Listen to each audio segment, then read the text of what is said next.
জিহাদ করে, সংগ্রাম করে, জীবন দিয়ে, সম্পদ দিয়ে, সব কিছু দিয়ে সংগ্রাম করে এই দিনকে প্রতিষ্ঠা করার দায়িত্ব আল্লাহ নারী পুরুষ উভয়ের উপরেই দিয়েছেন। আল্লাহর এই দিন প্রতিষ্ঠা করার জন্য আমার জীবন, সম্পদ, স্বামী, সন্তান সব কিছু আল্লাহ রাস্তায় কোরবান করতে হবে, ঠিক যেভাবে আল্লাহ রসুলের নারীরা সাবরা করেছেন। লা ইলাহা ইল্লাল্লাহ, আল্লাহ ছাড়া কারো হুকুম মানব না। আজকে সেই ঘোষণা থেকে 200 কোটি মুসলমান জাতি সরে গেছে। পাশ্চাত্য সভ্যতা যেভাবে আমাদেরকে কবজা করে রেখেছে, যেভাবে আমাদের প্রত্যেকটা মুসলমান দেশকে ধ্বংস করে রাখছে, আপনারা কি মনে করেন বাংলাদেশকে তারা ছেড়ে দিবে? প্রচলিত যে ইসলামটাকে ইসলাম বলে মেনে নিয়ে প্রায় 200 কোটি মানুষ এটাতে সমর্পিত হয়ে আছে, আল্লাহকে ভালোবেসে, রসুলকে ভালোবেসে, কোরআনের উপরে অগাধ বিশ্বাস স্থাপন করে তারা সকল আমল আখলাক করে যাচ্ছেন। তিনি এটাই প্রমাণ করেছেন সবার সামনে যুক্তি দিয়ে, রেফারেন্স দিয়ে, কোরআনের আয়াত দিয়ে, যে প্রচলিত ইসলাম আল্লাহ রসুলের ইসলাম নয়। বৃক্ষ তোমার নাম কি, ফলে পরিচয়। ইসলাম অর্থাৎ শান্তি, কিন্তু পৃথিবীতে আজকে শান্তি নেই। সবাই হাহাকার করছে একটু নিরাপত্তার জন্য, একটু প্রশান্তির জন্য, একটু শান্তির জন্য। আপনার মনের ভিতর যদি আজকে এই কথাটা আঘাত এনে থাকে যে আমি সারা জীবন যেটা শিখলাম, আমি যেটা পালন করে বড় হলাম, আমার বাপ দাদা সবাই আমাকে যে শিক্ষা দিল, আজকে আমি একজনের সামনে আসছি, তিনি বলছেন যা শিখেছ সব ভুল, সেটা ছিল বিপদমুখী। বাইরে থেকে দেখে মনে হয় যে এটা ইসলাম, কিন্তু আক্ষরিক অর্থে এটা আল্লাহর সেই ইসলাম নয়। একটা হচ্ছে প্রকৃত রাইফেল, যেটা সেনাবাহিনী, পুলিশ এবং সশস্ত্র বাহিনীরা ব্যবহার করে থাকে দেশকে নিরাপদ রাখার জন্য। যুদ্ধ করার সময় তারা রাইফেল ব্যবহার করে থাকে। আরেকটা রাইফেল ব্যবহার করা হয় যাত্রাতে। সে যাত্রাতে রাজা থাকে, প্রজা থাকে, প্রহরী থাকে, সেখানে যুদ্ধের একটা পরিস্থিতি সৃষ্টি হয়, সেখানে তারা রাইফেল দিয়ে যুদ্ধ করে। কাঠের বানানো রাইফেলটাকে দিয়ে যদি আপনি একটা সত্যিকার অর্থে রাইফেলকে মিলাতে যান, দেখবেন কি বাইরে থেকে দেখে সম্পূর্ণ এক, কিন্তু এই রাইফেল দিয়ে গুলি কখনো করা যায় না। তার মানে এটা নকল রাইফেল। ঠিক তেমনি আজকে ইসলামকে দেখে যেটা আমরা মনে করছি এটা আল্লাহ রসুলের ইসলাম, বাইরে দিয়ে খোলস দেখে মনে হচ্ছে, মানুষের লেবাস দেখে, মানুষের আমল দেখে, মানুষের আখলাক দেখে, বিশ্বাস দেখে, কিন্তু মানুষের যেরকম আত্মা মরে গেলে একটা মানুষ মৃত ঘোষিত হয়, ডাক্তাররা ঘোষণা করেন, ঠিক তেমনি ইসলামের আত্মা হচ্ছে তৌহিদ। আল্লাহর উপরে একটা ডিক্লারেশন, একটা ঘোষণা, লা ইলাহা ইল্লাল্লাহ, আল্লাহ ছাড়া কারো হুকুম মানব না। আজকে সেই ঘোষণা থেকে 200 কোটি মুসলমান জাতি সরে গেছে। অর্থাৎ এই জন্যই তাদের কোনো আমল, তাদের কোনো ইবাদত, তাদের কোনো আখলাক তাদেরকে সমাজে, পৃথিবীতে, আন্তর্জাতিকভাবে, জাতিগতভাবে তাদেরকে দাঁড় করাতে পারছে না।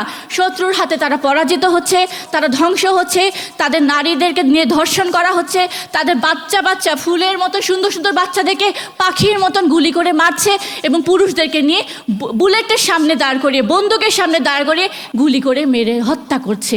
অর্থাৎ তাদের এই সমস্ত আমল তাদেরকে বাঁচাতে পারে নাই, কারণ তাদের ইসলামে আত্মা নাই।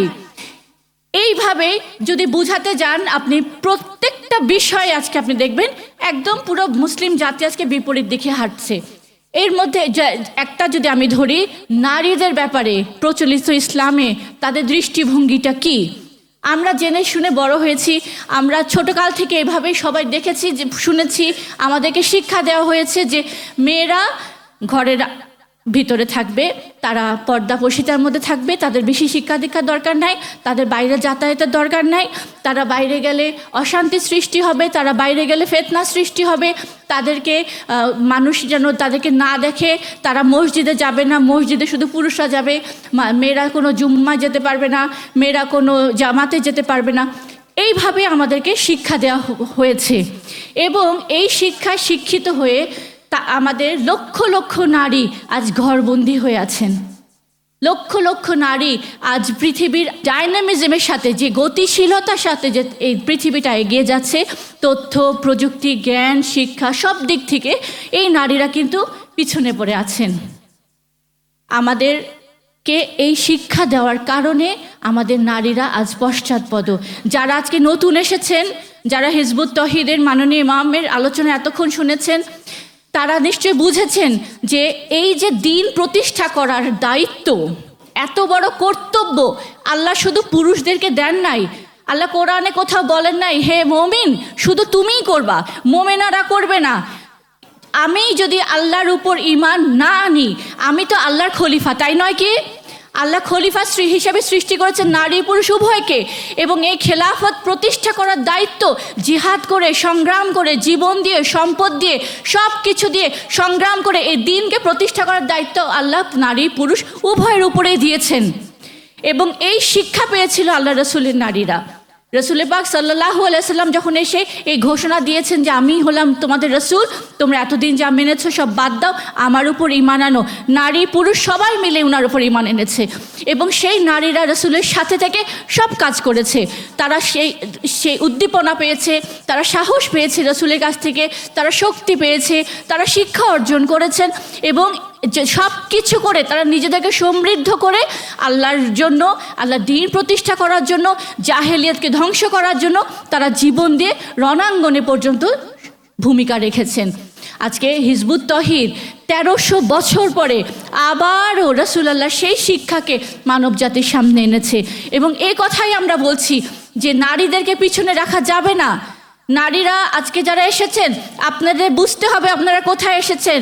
আপনারা এতদিন পর্যন্ত একটা শিক্ষায় নিজেকে লালন পালন করে ঘরমুখী ছিলেন, অন্তর্মুখী ছিলেন, কিন্তু আজকে আপনি যদি মাননীয় ইমামের আলোচনা বুঝে থাকেন, এতটুকু নিশ্চয় বুঝেছেন যে আল্লাহর দ্বীন প্রতিষ্ঠা করার সংগ্রামে আমাকেও অবতীর্ণ হতে হবে। আল্লাহর এই দ্বীন প্রতিষ্ঠা করার জন্য আমার জীবন, সম্পদ, স্বামী, সন্তান সব কিছু আল্লাহর রাস্তায় কোরবান করতে হবে, ঠিক যেভাবে আল্লাহ রসুলের নারিয়া সাবরা করেছেন। আমাদের মহামান্য ইমামুজ্জামান আমাদেরকে এটাই শিখিয়ে গেছেন। এবং আমাদের মাননীয় ইমাম আমাদেরকে, নারীদেরকে বলেছেন তোমরা দুর্বার গতিতে এগিয়ে যাও, তোমরা এই মিথ্যা বেড়াজালের মাথায় আঘাত আনো। এই মিথ্যার কারণে আজকে হাজার হাজার নারীদেরকে পশ্চাৎপদ করে রাখা হয়েছে। তোমরা ইসলামের প্রকৃত শিক্ষা দিয়ে তাদেরকে বের করে নিয়ে আসো, তাদেরকে আল্লাহর রাস্তায় ধাবিত করো, তাদেরকে জীবন সম্পদ দেওয়ার জন্য তাদের মধ্যে মোটিভেশন সৃষ্টি করো, তাদেরকে সাহস দাও। কারণ রসুলের এই ডাকে প্রথম যিনি শহীদ হয়েছিলেন তিনিও ছিলেন একজন নারী। রসুলের পাশে থেকে সর্ব অবস্থায় যিনি আল্লাহ রসুলকে সাহায্য করেছেন, সাহস দিয়েছেন, তিনি ছিলেন আম্মা খাদিজা, রাসূলুল্লাহর প্রথম স্ত্রী। তো কোনো অঙ্গনে নারীদের ভূমিকা কম ছিল না, কিন্তু আজকে ইসলামের এই শিক্ষাকে বিকৃত করার কারণে নারীদেরকে পিছনে করা হয়েছে। মাননীয় ইমাম আমাদেরকে যখন সব কাজে এগিয়ে নিয়ে যাচ্ছেন, আপনারা নিশ্চয়ই দেখেন যে বিভিন্ন যারা স্কলার্স আছেন তারা যখন বক্তব্য রাখেন, সেখানে অডিয়েন্সের মাধ্যমে মাঝে থেকে পুরুষরা যেরকম তাদেরকে প্রশ্ন করে, নারীরাও কিন্তু প্রশ্ন করে, তারাও কিন্তু জানতে চায় যে ওই স্কলারদের কাছ থেকে। তো আমাদের মাননীয় ইমাম করেছেন কি, সেইখান থেকে পিছন থেকে নারীদেরকে নিয়ে এসে সামনে দাঁড় করিয়েছেন, বলছেন বলো তোমরা আল্লাহর ঘোষণা দাও, দাও তোমরা রসুলের ঘোষণা দাও, তোমরা জীবন সম্পদ কোরবান করার সেই জীবন দেওয়ার মতন প্রেরণা জাগানোর বক্তব্য তোমরা নারীদেরকে দিয়ে তাদেরকে এই ধ্বংস থেকে বের করে আনো। কারণ পৃথিবীর আজকে যে অবস্থা, পাশ্চাত্য সভ্যতা যেভাবে আমাদেরকে কবজা করে রেখেছে, যেভাবে আমাদের প্রত্যেকটা মুসলমান দেশকে ধ্বংস করে রাখছে, আপনারা কি মনে করেন বাংলাদেশকে তারা ছেড়ে দেবে? যদি মনে করে থাকেন তাহলে খুব আপনারা ভুলের মধ্যে আছেন। কারণ ইরান যেভাবে ধ্বংস হচ্ছে, এর পরের টার্গেট হচ্ছে পাকিস্তান, এবং পাকিস্তানের পর বাংলাদেশকে তারা ছাড়বে না।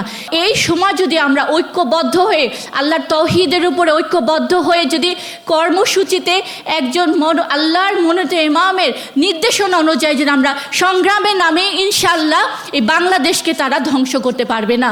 এই কাজ আপনারা একা পারবেন না। নারীদের অংশগ্রহণ, স্বতঃস্ফূর্ত অংশগ্রহণ, তাদের জীবন উৎসর্গ করার যে প্রেরণা, সেইটা আপনাদেরকে আরও হাজার গুণ এগিয়ে নিয়ে যাবে ইনশাআল্লাহ।